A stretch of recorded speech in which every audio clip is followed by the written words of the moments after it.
নমস্কার বন্ধুরা, তোমরা কেমন আছো? নিশ্চয়ই ভালো আছো, আশা করি সুস্থ আছো। পুজো তো আর বেশি দেরি নেই, হাতে গোনা মাত্র 42টা দিন। আর নিশ্চয়ই সবার কেনাকাটা শুরু হয়ে গেছে। এই 42 দিনের মধ্যে সবাই তো নিশ্চয়ই কেনাকাটা করবে, তাই না?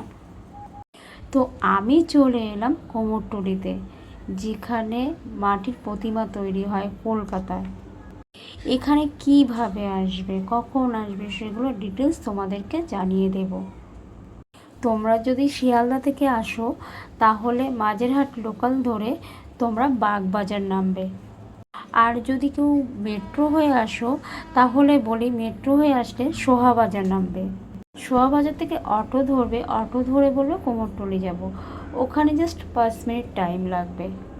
আমি দমদম থেকে মাঝেরহাট লোকাল ধরেছি, ধরে বাগবাজার নেমেছি। আর ওখান থেকে হেঁটে জাস্ট 5 মিনিট টাইম লাগলো আমার। আর দেখো, আমি কুমোরটুলিতে এসে গেছি। এসে দেখো, ডাইরেক্ট আমি যেখানে মাটির প্রতিমা তৈরি হচ্ছে সেখানে আমি ঢুকে গেছি।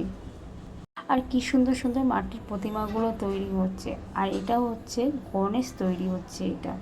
আর সামনে যেহেতু গণেশ চতুর্থী, তাই গণেশটা তৈরি হচ্ছে। আর কিছু মা কালীরও মূর্তি তৈরি হচ্ছে, যেহেতু সামনে কৌশিকী অমাবস্যা, তার জন্য মা কালীও তৈরি হচ্ছে। এখানে কালী, দুর্গা, সরস্বতী সব রকম প্রতিমা তৈরি হয়। আর এখানে এসে দেখতে খুবই ভালো লাগে। আমি কখনো ভাবতে পারিনি যে আমি কুমোরটুলিতে আসবো। অনেক দিন ধরে ভেবেছিলাম যে হ্যাঁ, কুমোরটুলিতে যাব, অনেক দূর। কিন্তু আমার একটা বান্ধবী বলল যে না, বাগবাজার নেমে ওখান থেকে 5 মিনিট টাইম লাগবে। এই যে দাদাটা বসে আছেন, ওনাকে জিজ্ঞাসা করলাম তাহলে পুজোর আগে সব কিছু কমপ্লিট হয়ে যাবে না? বলছে হ্যাঁ, আশা করছি তো সব কিছু কমপ্লিট হয়ে যাবে। এও জিজ্ঞাসা করলাম এখান থেকে কলকাতায় পুরো বিভিন্ন জায়গা, বিভিন্ন মণ্ডপে ঠাকুরগুলো যায় না? বললো হ্যাঁ, আমাদের এখান থেকে বিভিন্ন মণ্ডপে ঠাকুরগুলো যায়। আমাকে বলল যে তুমি মহালয়ার আগের দিন আসলে ভিডিওটা ভালোভাবে করতে পারবে। তুমি যদি সকালে আসতে পারো তাহলে খুব সুন্দর ভিডিও করতে পারবে। যেহেতু আমি সকালে যাওয়া তো সম্ভব হয় না, আমি কাজের মধ্যে থাকি, তার জন্য আমাকে বিকালে যেতে হয়। আর তোমরা জানো আমি বিভিন্ন ধরনের ভিডিও করি, ব্লগ করি, রিলস করি, তোমরা সবই দেখতে পাও। আর তোমরা জানো আমি বিভিন্ন ধরনের ব্লগও ছাড়ি এবং রিলসও ছাড়ি। তোমাদের আশা করি ভালোই লাগবে, আর ভালো লাগছে বলে তোমরা দেখতে পাচ্ছ, আমার ভিউজটা বাড়ছে। এবং যারা নতুন আছো প্লিজ সাবস্ক্রাইব করতে ভুলবে না। আর দেখো, দুর্গা প্রতিমা তৈরি হচ্ছে, এখন মাটি প্লব দিচ্ছে। আর মাটি দিয়ে তৈরি হচ্ছে, এখনো সম্পূর্ণ কমপ্লিট হয়নি। আর দেখতে তো সত্যিই ভালো লাগছে, তাই না?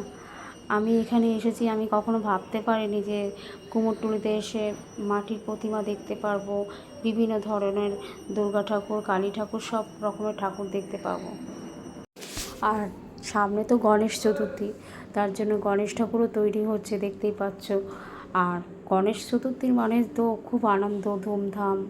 সবাই মারোয়ারি, মারোয়ারিরাই বেশি ধুমধাম করে, আনন্দ করে। আমরাও করি, আমরাও ঠাকুর দেখতে যাই গণেশ পুজো। আমাদেরও খুব ভালো লাগে গণেশ পুজো দেখতে।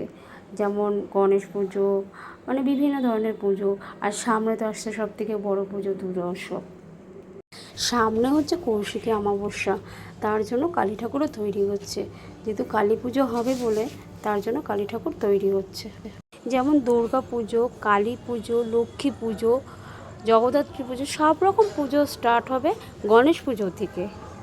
এখান থেকে সবাই ঠাকুরটা নিয়ে যায়। আর এখানে এসে দেখবে কত ভালো লাগে। সত্যি কথা বলতে কি, কুমোরটুলিতে এসে আমার ভীষণ ভালো লাগছে। আর ভীষণ আনন্দ পেয়েছি এখানে এসে। আর এখানে এসে ভিডিও করে আমার সত্যি খুব ভালো লাগলো। মা দুর্গার বাঁ পাশে আছে সরস্বতী আর কার্তিক, এবং ডান পাশে আছে লক্ষ্মী এবং গণেশ। মা দুর্গা তার পুরো পরিবারকে নিয়ে মর্তে এসেছেন। 5টা দিনের জন্য আমাদেরকে আনন্দ দিতে এসেছেন মা, এবং তিনি নিজেও আনন্দ পেতে এসেছেন। মর্তবাসীদেরকে আনন্দ দেওয়ার জন্য মা চলে এসেছেন। এবার চলে এলাম গঙ্গার ঘাট, মানে বাগবাজার যে আসল ঘাটটা, সেই ঘাটে চলে এলাম। আর ভীষণ ভালো লাগছে। আমি সত্যি কথা বলতে আজকে ভীষণ আনন্দ পেয়েছি আর ভীষণ খুশি, মনটার জন্য হ্যাপি লাগছে। যাক, আমার ভিডিওটা তোমাদের কেমন লাগলো একটা লাইক, কমেন্ট আর প্রচুর শেয়ার করো। তোমাদের লাইক আমার কাছে অনেকটা গুরুত্বপূর্ণ। তার জন্য বলছি প্লিজ প্লিজ লাইক করবে, কমেন্ট করবে আর প্রচুর প্রচুর শেয়ার করবে। যারা নতুন আছো তারা সাবস্ক্রাইব করে দেবে, সাবস্ক্রাইব করতে ভুলো না। আর এই বাগবাজার গঙ্গার ঘাটে একদিন ঘুরে যেও। ওকে, বাই, টাটা।